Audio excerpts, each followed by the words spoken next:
What's up guys, it's Tom here and welcome to a brand new Liverpool transfer news video. I'm sorry I haven't uploaded in the past 2 days. I've been a little bit sick, so I just needed time to recover. I'm still not 100%, but I wanted to bring you this exciting video because Liverpool are linked with Lazio striker Ciro Immobile, who is, I know he's not very young anymore. He's 28 years old, but he still has a good 5 years, in my opinion, at the top, at the peak of his powers, and he scored an incredible 41 goals last season in all competitions, and he also has 15 goals in just 27 games this season, so he's on course to have another 25 or maybe 30 goal season.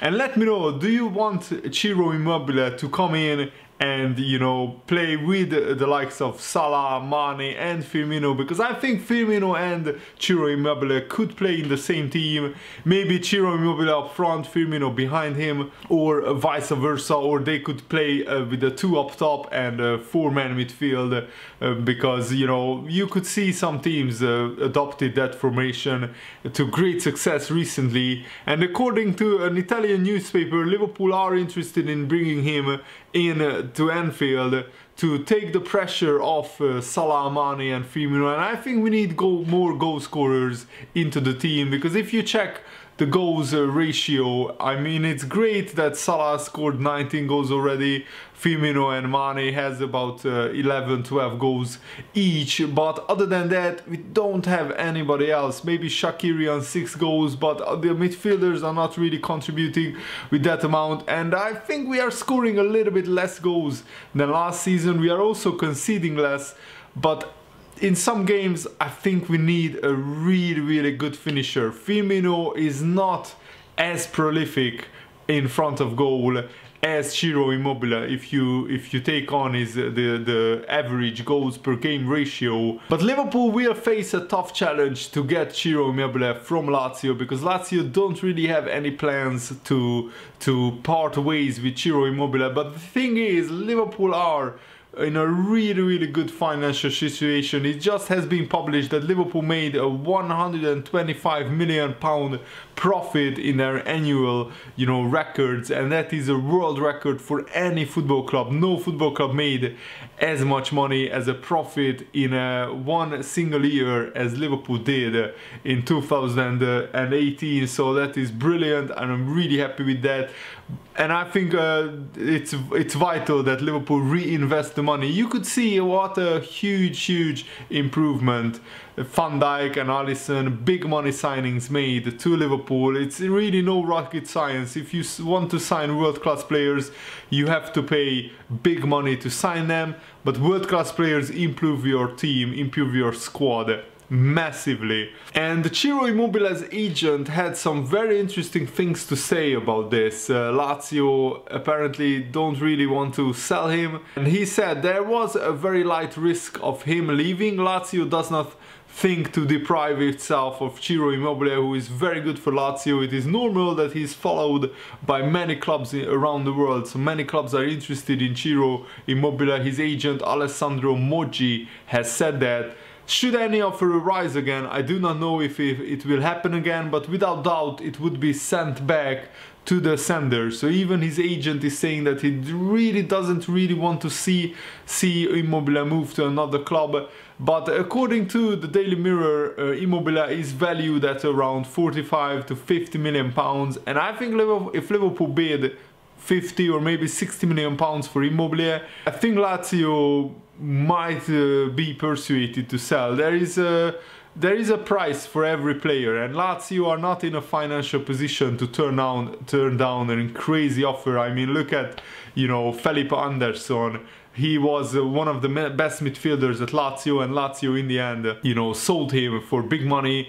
Lazio's outspoken owner, who is Claudio Lotito, is a famously tough negotiator who is usually unwilling to sell his star players for any less than an eye-watering fee. But as I said, you know, West Ham could prize Felipe Anderson away from Lazio, so it shows that there is a price where any player could be bought from Lazio. And if you take a look at Ciro Immobile's career, I think it's absolutely fantastic. He scored 160 goals so far in just 310 games in his career, which is brilliant. He scored 82 goals in 115 games for Lazio, which is, again, that is an incredible number. That is like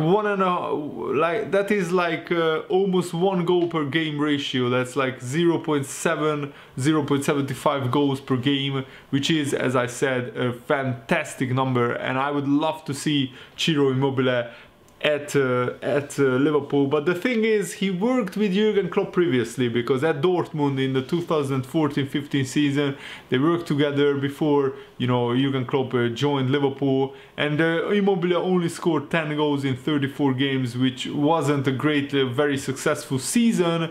And then he went out on a couple of loans to Sevilla and to Torino. But then he joined Lazio and he never looked back, because at Lazio he scored 26 goals in his first season, he scored 41 goals in his second season, and then he scored 15 goals this season already. And he already had a season at Torino where he scored 23 goals in just 34 games, which is, again, these are really good numbers, but you can't really predict how a player will, you know, play at Liverpool, because going abroad didn't really work out for Ciro Immobile. There are some players who thrive in their own country, in their own league, and at other leagues they don't really play up to their full potential, and Ciro Immobile could be a player like this. So I'm not sure if he would work out at Liverpool, and this is why it's very risky to spend 50-60 million pounds on a 28-year-old striker, because if Immobile fails at Liverpool, we will lose a big chunk of that money if we sell him 1 or 2 seasons after we signed him. And Jurgen Klopp dropped a bombshell about Joe Gomez. He said, yes, Joe's surgery worked well, and the time frame is always difficult. 4 to 6 weeks will be his return to play. Hopefully that's the case. We work on that. And I think Liverpool really mismanaged this situation, because if Joe Gomez gets operated on just straight after he got the injury, he would be already back or almost back for Liverpool. To wait a whole month and then decide to get the operation done. Now, I'm no medical expert, I don't know what went behind the scenes, but something has been mismanaged, or, you know, Jurgen Klopp said the injury didn't heal in the process that they were expecting the injury to heal and it didn't heal properly, and didn't heal at the rate that they were expecting it to heal, and that's why they decided on the operation. But why couldn't they do the operation after like 1 week after the injury, or a few days after the injury? I'm not really sure, because this seems like not like a big injury, like a big operation, because 4 to 6 weeks recovery is not really a huge deal in my opinion. But you know, now Liverpool miss Joe Gomez for another month at least, which is a big blow, because Van Dijk and Joe Gomez were the best centre-back partnership in my opinion in the Premier League up until Joe Gomez got injured. So I'm really gutted about this. But we should regroup. And Liverpool manager Jurgen Klopp is saying that Liverpool are not nervous, and Jurgen Klopp himself said he is not nervous in the title race, and that's not the reason why Liverpool have drawn these games. Andrew Robertson said something similar. He said that Liverpool only drew these games because of fatigue, and because you know, some players' performance is dropped, and because we are having a lot of injuries. And Liverpool just need to improve and beat Bournemouth, and then we will be back on track. Some talk on Twitter that Liverpool are bottling this title race is absolute nonsense, and it really gets on my nerves. Because how can they say that when Liverpool have only drawn 2 games? When Man City lost 2 games back to back to smaller sides, did they say that Man City bottled the title race? No, they didn't. They just said that they had a big blip. And now people are saying that Manchester City are favourites in the title race. I don't think there are favourites at the moment. It's very close. Liverpool are 3 points clear if you win the game in hand against Bournemouth, and Manchester City have to play Chelsea. Liverpool, on the other hand, must beat Bournemouth. If we don't, that will be a massive, massive blow. Because frankly, if you want to win the title, you have to beat Bournemouth at Anfield, in my opinion. Especially after 2 draws against smaller sides.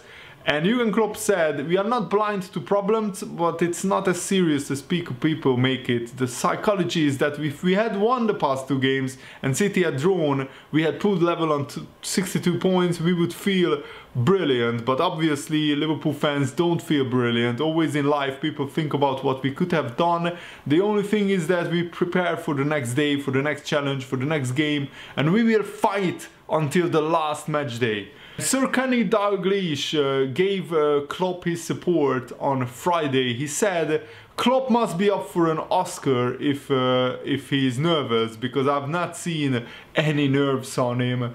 He's been brilliant. I saw one of the City boys say they are stronger than us. Well, it's not a weightlifting competition, is it? That's brilliant. We have done most things right. If we continue to do most things right, we will be very happy. And Jurgen Klopp said this: I got a message this week, another sign that people think I need help. I don't need help. Thank you very much, I'm fine. In the last 10 games, City dropped 12 points and we dropped 7. I didn't know that, but they sent me this message. Is that interesting to me? Not really, but the view from outside is completely different. Then it was something that City lost 3 outside the top 16, we drew twice. That's the world outside, and we live in that world. I know that people are confronted with things like this, the players are too. The only tool we really have to sort is our situation with is football. Passion, a proper fight, being aggressive in the most legal way, be hard, put your foot in. So that's the message of Jurgen Klopp to Liverpool players and to Liverpool fans as well. And to anybody who is going to the Bournemouth game, go there early, make yourself heard, make the ground rocking, make it like a European Cup semi-final, and make the atmosphere so that the players feel supported. There should be no anxiety in the ground. It's still very, very early. There is still 13 game weeks left in the Premier League, so I think that the talk of anybody battling the title race is absolutely ludicrous. It's nonsense. What we should concentrate on is just this next game, which is against Bournemouth, and then we play Bayern Munich at Anfield, and then Manchester United. So 3 massive, hugely important games that could shape Liverpool's season, and I'm really looking forward to it. I'm looking forward to covering the Liverpool-Bournemouth game for you guys, and also I'm looking forward to bringing you another Liverpool career mode episode later today or tomorrow, depending on when I can finish editing it. So stay tuned, and I really hope that you enjoy this. Have a nice weekend. See you later. Goodbye.